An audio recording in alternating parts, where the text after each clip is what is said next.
রাত্রে মনে হয় একটু বৃষ্টি হয়েছে না গো, সকালবেলা ফুল তুলতে আসছে, দেখা যাচ্ছে যে ওই যে টিনের চালগুলো আছে না একটু একটু ভিজে, তাই বলতেছি আর কি, মনে হয় একটু বৃষ্টি হয়েছে। হ্যাঁ, সকালটা বেশ সুন্দর না? কোথাও ঘন্টার বাড়ি বাজতেছে, আবার বাস না সিএনজির আওয়াজ আসতেছে। সকালটা খুবই ভালো লাগে। সূর্য মামা কোথায় উঠছে তার দেখা নাই।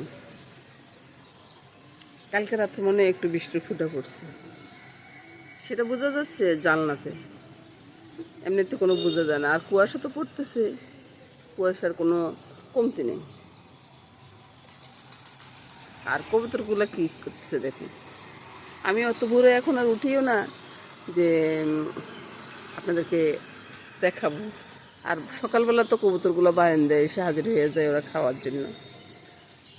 তো এখন বলবো বন্ধুরা, শুভ সকাল। কেমন আছেন আপনারা? সবাই ভালো আছেন তো?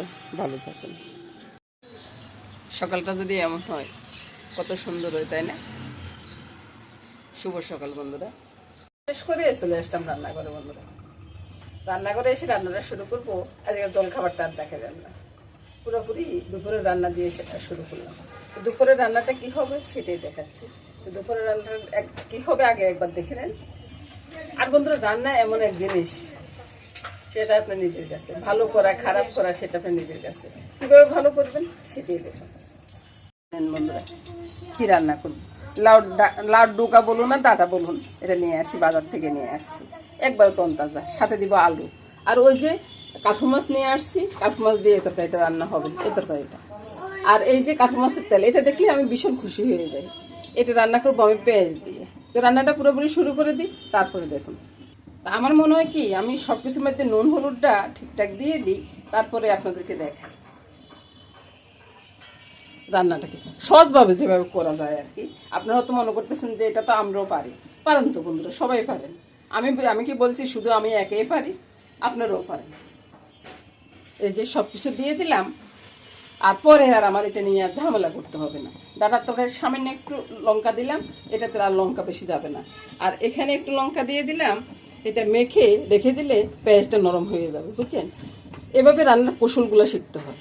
তো রান্নার কৌশল যদি না জানেন, রান্না করবেন কিভাবে বলুন তো? এবার চিন্তা করুন, কড়াইটা বসালাম, গ্যাস শেষ হয়ে গেছে। এবার গ্যাস আসতে একটু দেরি হবে, তো তাই একটু এদিকে ফিরে যান। মাছটা সেগুলো একটু মেখে নিই।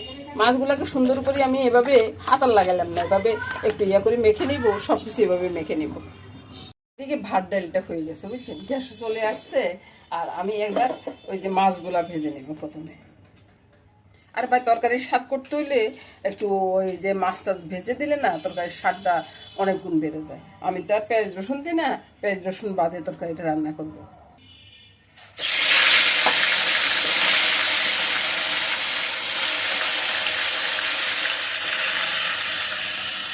সবগুলো মাছ বাজা হয়ে গেছে বন্ধুরা। এবারে সবগুলো তুলে নিচ্ছি।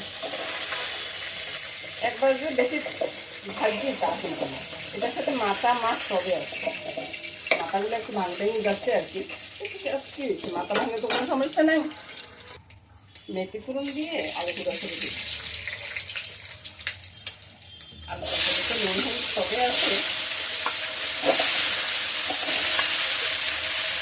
ডাকার থেকেও আলু বেশি দেবে, কারণ আমার ঘরে ডাকার থেকেও আলুটাই বেশি পছন্দ করে, বুঝছেন?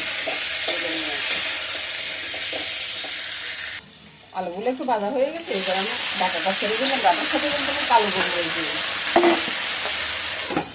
ঢাকা দিয়ে এটা কথা বলি, একটু কালো গোলমরিচে আসতে বুঝছেন বন্ধুরা? রান্না করতে আসতে আসতে অনেকটা দেরি, এভাবে গ্যাসও চলে গেল, অনেকটা দেরি হয়ে গেছে। এই জন্য দুইদিকে দুইটা বসিয়ে দিচ্ছি বন্ধুরা। এবার আমি ওই এটা কি বলে, মাছের তেল, এই যে কাঠু মাছের তেল, এটা কিন্তু আমার ভীষণ প্রিয় জিনিস। তো প্রথমে আমি পেঁয়াজটা দিয়ে দিব, মাখানো পেঁয়াজটা তেলে ছেড়ে দিব।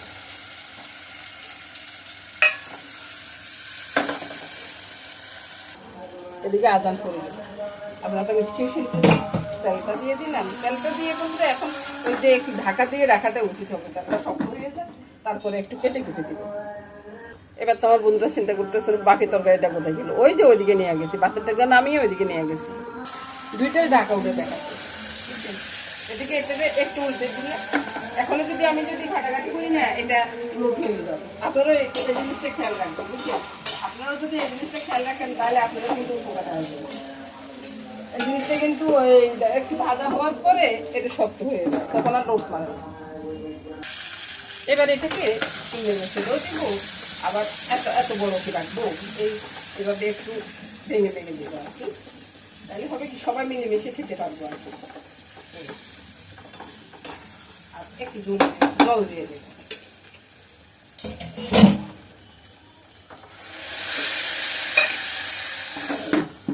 মাছের তেলটা আমার কাছে এমনি খুব ভালো লাগে। আচ্ছা বন্ধুরা, আমার লাউ ডাঁটাটা পুরনো গেছে। মামুনির সাথে কথা বলতে বলতে দোল টোল সবে দিয়ে ফেলছি। আসলে আপনাদেরকে দেখাইতে ভুলে গেছি আমি। ঘরোয়া রান্না যেমন হয় আপনারা তো বলবেন যে এটা আবার দেখানোর কি আছে। বাইরে আমি যেমন রান্না করি তেমনই তো দেখাবো। আমি কি একবারে কি বড় বড় মাছের টুকরা আমি দেখাবো বা অন্য কিছু দেখাবো? আমি এরকম কিছুই কোনো সময় করবো না। কারণ হচ্ছে কি, আমি যেটা খাই ঠিক সেটাই দেখাবো, আমি এর বাইরে যাব না। এটা আমার নীতি। দুই দিকে দুইটা তরকারি হয়ে গেছে, চুলা সবগুলো অফ করে দিচ্ছি। এবার নামিয়ে তারপরে দেখাচ্ছি। এবার দুইটা তরকারি নামানোর পরে আপনাদেরকে দেখাচ্ছি কেমন লাগতেছে বলুন তো বন্ধুরা। এই তরকারিটা না, এই লাউ ডাঁটার তরকারিটা আমার কাছে খুব প্রিয়, কুমড়া ডাঁটার থেকেও। তো ওইটাই বলতেছি, আজকে এটা দিয়ে খাবো আর খুব মজা করবো। এ নিয়ে রান্নাবান্নাটা শেষ করে দিলে বন্ধুরা, সবাই ভালো থাকুন, সুস্থ থাকুন, সুন্দর থাকুন, এই কামনাই করবো। আর বেশিক্ষণ আপনাদেরকে অনেক আওয়াজ শোনাবো না, কারণ আমাদের পাশে বিল্ডিং হচ্ছে, অনেকটা আওয়াজ আসতেছে। তো নমস্কার বন্ধুরা, আগামী দিনে আবার দেখা হবে।